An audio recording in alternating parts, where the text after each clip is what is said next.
క్షమించుట అనేది ఎంత సీరియస్ పాయింటో ఆలోచించండి మీరు. మన ఎడల పొరపాటు చేసిన వాళ్ళని, మన ఎడల తప్పుగా ప్రవర్తించిన వాళ్ళని మన ఎడల తప్పిదం చేసిన వాళ్ళని క్షమించుట అనేది మనకి ఎంత తీవ్రమైన విషయమో ఒక్కసారి ఆలోచించండి.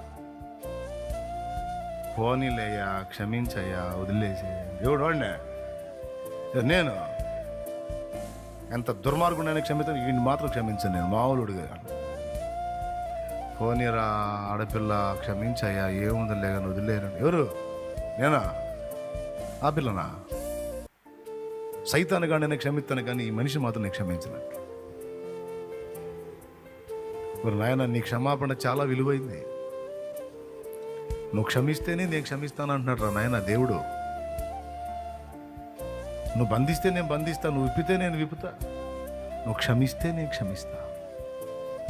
అంటే మనం ఇచ్చే క్షమాపణకి ఎంత విలువ ఉందో చూడండి. నువ్వు పోనీలే అనుకుంటేనే వాడు బతికిపోతాడు. నువ్వు క్షమించలేదనుకో, స్త్రీ అయినా పురుషుడైనా, వాడికి దేవుని క్షమాపణ దూరం అవుతాడు, బలవుతాడు. అలా మనం ఇతరులను క్షమించకుండా మనల్ని వాడు శోధిస్తుంటాడు. అది పాయింట్.